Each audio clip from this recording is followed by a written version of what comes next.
Man, oh man, oh man. Got the drags on the car. Too bad it's wet outside, man. We were finna go get some action, but it's all good. It's all good.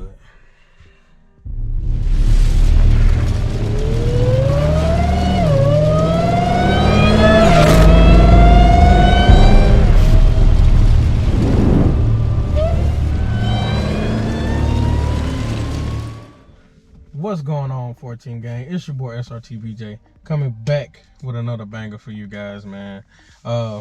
Like y'all seen from the beginning of the video, man, it's wet outside. It's kind of drying up because the sun is out now, but the roads are still wet. So unfortunately, I can't bring y'all a racing video right now. But y'all be on the lookout for that. That will be coming in the next couple uploads, maybe the next one. I don't even know. You feel me? But in the meantime, I want to sit here and give information to some people who's been asking me, man, how can I make my Hellcat fast without going on E85? Well, guess what? I'm here to give y'all the blueprint, and it's on you to follow it. So let's get into it. So if you've been following me on my channel, you will know I came from a RT. A 2015 Charger RT. I got it off a Copart and had it for a while. I ended up modding it, putting a Supercharger on it, had fun with it, sold it, and then I ended up getting the Hellcat.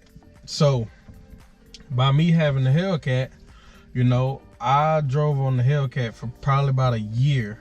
Yeah, it was like a year stock, racing it, sliding it, just enjoying it, you feel me? And I got to the point where I started to take racing a little bit more serious, because I always enjoy racing, but who like to lose, right? Fortunately for me, I wasn't losing. You know what I'm saying? I was racing full bolt-on Mustangs and all that, completely stock, and I was winning. Them other Hellcats that probably was having problems with them, that's on them. It's called driver mod. Now, I'm not saying I was blowing them cars out the water. I wasn't blowing those cars out the water, but I was winning. I was winning by a car and a half, maybe a car or two, maybe. You know what I'm saying? But that's neither here nor there to say. So as time went on, I decided to start modding the car. I didn't know nothing about E85 until now. And if you want to know about how to make your Hellcat fast on E85, I got you on that too. But anyways, I wanted to make my Hellcat faster, and I wanted to stay on 93. So these are the things that I end up doing to the Hellcat to make it fast. So number one, you must find you a good tuner. You hear me? I hope y'all hear me loud and clear. That's number one on over everything else that I'm gonna tell y'all. This is number one, and this is very, very important. You need to find somebody who can tune it, and they can tune it correctly. Me, I'm with Team Hellcat over there at Jack Fab Performance. Y'all be sure to check them out if that's the route you want to take, or you can go find whoever else you want to take. But them my people, that's who I'm rocking with, and that's just what it is. So number one, you want to make sure you find you a good tuner that knows what the hell they doing. Because if you don't find one that don't know what the hell they doing, hey, USOL. What is that? Shit out of luck. So tuning is number one. I got a little list here too. So tuning. Now when it come down to tuning, it depends on the pricing. You will have to get your PCM / that's your computer. You'll have to get that unlocked before you get a tune for any Dodge product. So that altogether might be $1,200, between $1,200 and $1,500, depending on the tuner and what all needs to be done. Because some tuners, they can unlock your PCM in-house, and some tuners, they got to send it off, get it unlocked, they get it back, and then they put their sauce on it. You feel me? So I'll say probably around $1,200, $1,500 will be that. So after you do that, everything I'm gonna name afterwards, after the tuning, is on you on how you want to do it. So I'm gonna just start from the top. So next, if I was you, I would do thermostat. So they make a 180 thermostat and they make a 160 thermostat. For those who want to get the 160, I advise you don't touch it. Don't touch a 160 at all. Go straight to a 180 thermostat. I think a 203 thermostat comes stock in a Hellcat. So if you go with a 108 thermostat, what it's gonna do is help. Basically, the thermostat gonna open up at 180 degrees, and it's gonna help that coolant hurry up and go through the block and go through your radiator. That way it can start cooling down quicker, and you know, the cooler your car is, the more functioning and better it'll run. You feel me? So 180 thermostat from Mishimoto. That's a big one. From Mishimoto. I can't tell y'all how many times I done went through a 180 thermostat, getting one from O'Reilly's, AutoZone, Advanced Auto Parts, even ABC Auto Parts, if y'all got that and y'all know what that is. But if I'm you and you want to do it right the first time, go to Mishimoto and get their 180 thermostat. I done had that. I done had this thermostat in my car ever since I was 93 to E85 now, and I haven't had no problems. But them other ones, bro, I literally changed them out like 5-6 times because they kept on just collapsing. They kept on just going bad. So I advise you to get a Mishimoto one. Mishimoto, hey, sponsor me. But anyway, yeah, if I was you, I'd get a Mishimoto 180 thermostat. That will help a lot with the car functioning. Secondly, I would do spark plugs. So in these Hellcats, Charger RTs, or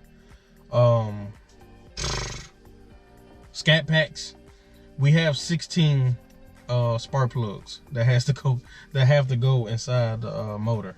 So if you gonna do the spark plugs, I advise you to get the Brisk spark plugs. They're very good. I've been using them ever since my car has been getting modified, and I promise you, I haven't had no issues whatsoever with them. They function just right. I think what it is, every time they spark, it's like a cool spark. So like I said, the cooler your motor can be, the more power you can push out of it. So that's a plus. Go back to the Mishimoto though. The Mishimoto, if you want to get that, it's gonna be like $60. So that's on me on that one. If you want to get the Brisk spark plugs, that's gonna be roughly around $170. So make sure you got your pockets ready to spend. And then if you're not doing it yourself, then you gotta pay labor. I don't know how much that's gonna be. That's between you and your shop you deal with. But after that, man, 14 gang. Hey man, my bad to interrupt y'all in this video, but I had to, man, because as I was putting the video together, I realized I forgot one more key element to add to your Hellcat while you're on 93 octane. So the part that I was missing to tell y'all is catless mid pipes. So basically what you want to do is get catless mid pipes. They're gonna cost roughly between like 380 to 400. Let's just say 400 bucks. So 400 bucks, unless you get lucky like I did. I got mine off a buddy of mine, very cheap. But catless mid pipes is basically gonna stop the restriction. So when you're starting to get to a certain power level on the Hellcats, you must remove the cats, the stock cats, because what is gonna happen, all that compressed, you know, air and stuff that's shooting out the tailpipes and stuff, as they're going through the cats, it's starting to get restricted. You know what I'm saying? With the catless mid pipes, it's gonna stop that restriction. It's gonna let everything flow like it needs to flow, and of course you're gonna add power, you know, to the car by having catless mid pipes. So with that being said, man, I just want to let y'all know that's another thing that you will want to get being on a 93 tune. It's catless mid pipes. Like I said, it'll cost like 400 bucks. I don't know how much power it really make for 93, but it'll be a good amount. You'll feel it for sure. And be prepared to probably smell some 93 as well, because when you take them cats off, you smell, you know what I'm saying? It's not like overwhelming or nothing. Like, it ain't overwhelming. It ain't like, oh man, I can't breathe or nothing. It ain't nothing like that. But you will smell it time to time, especially when the summertime hits. You like, ooh, I smell that, and then it'll be gone before you know it, man. But and then once you finish getting the catless mid pipes, you want to do fuel. So after that, you want to do the FIC 1000 cc injectors. Those is gonna be roughly probably about 800 bucks. And then follow behind that, you want to do the tapped dual fuel pump. And that's gonna be roughly about $13.50. You know what I'm saying? So you gotta have the fuel system in order, you know, to really push the power that you want to make on 93 in a safe way, and that way it can accommodate for the boost level that you will be at. I can't say what boost level you'll really be at. That's upon you and your tuner. But yeah, those three things are things I was forgetting to tell y'all in the video, so I had to intervene. And as y'all can see, I'm at work, so I'm finna get ready and get back to work. But make sure you get catless mid pipes, FIC 1000 cc injectors, and a tapped dual fuel pump. All together, it's a nice chunk of change, but it's well worth it. Yeah, I'm gonna let y'all get back to the video, and y'all can find out what else you need for your cat. I would go leg maker. Now, most people will go JLT, and some people will just keep the stock air filter intake. Now, me, I went leg maker because, one, I love the carbon fiber that they give you. Secondly, it helps the whine. Just like, it magnifies the whine so crazy, bro. Like,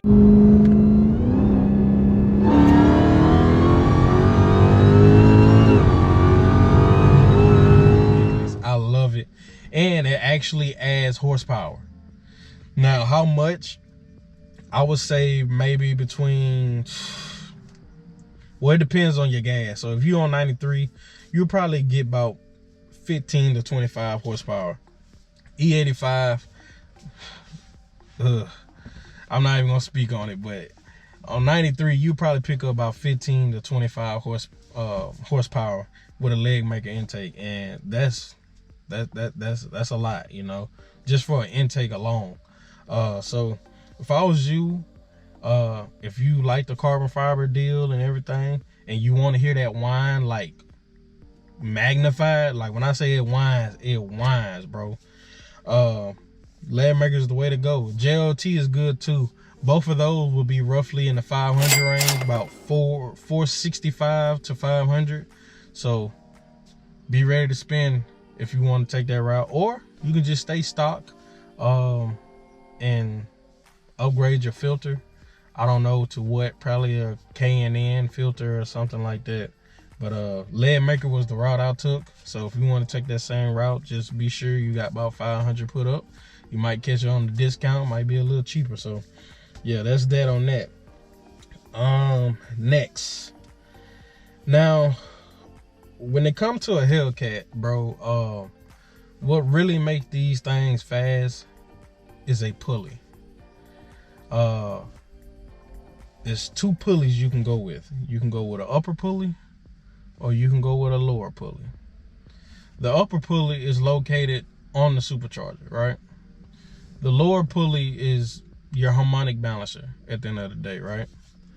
So for me, I had options, right? I can either put a pulley on the supercharger and spin the supercharger harder, or I can take a safer route and put a harmonic balancer, which is the lower pulley, and still spin it, but it'll be more at a safer boost level, I should say, right? Most people don't think about that. That's something I thought about a lot because I watched YouTube a lot. I watched a lot of people with Hellcats. I seen what worked for people and what didn't work for people, and I feel like I fit right in the middle of just taking everything that works and trying to minimize the things that don't work, right? So for me, you don't have to do this, but if you're trying to take the same step I took, for me, I end up going with an ATI harmonic balancer, 10% ATI harmonic balancer. All right, those will run you roughly about $500, right, plus tax. And I got mine from Summit Racing. You can order yours from probably HHP or something like that. Lethal Performance, I don't know. But me, I went to Summit Racing and ordered mine. It was like 500 and some change. I got that. And then when you get a lower pulley, if you go that route, if you get a lower pulley, get the 10% ATI with the bolt. It should already come with the bolt, but if it doesn't, get the bolt and get the a pin. So basically, when you do the harmonic balancer, you want to pin your crank. Pinning your crank will save a lot of things in your motor. I can't really go into details on what it will really help because I don't have that much knowledge on it, but I know pinning a crank at the end of the day helps your motor longevity down the road when you add more power to it. It's something about the rotating of the assembly inside the motor. It'll keep it intact and it won't have it losing timing or something like that. That's the best way I can explain it to y'all. I wish I can really explain it more, but somebody in the comments will really let y'all know what's up on that information. But ATI 10% lower pulley is the route I would go. Next, I will get a drag pack. Now it's on you if you want to get front runners plus the can't even talk. It's on you if you want to get the front runners with the rears. At the time, I didn't care about no front runners. Honestly, I didn't know nothing about no front runners. They do help, but if you just running on 93, bro, trust me, all you need is just the rears. At the time, I had VMS racing rims, so those are very cheap. You can find them on Facebook probably for about $500 with the tires on them. You got to get tires. If I was you, I'll get Mickey Thompson's. You can either get the Street SS's or the Street R's. The Street R's will be the go-to for real, but the power that you will make on 93, you'll be just fine with the Street SS's. So that's another thing you want to get is drag pack with the tires.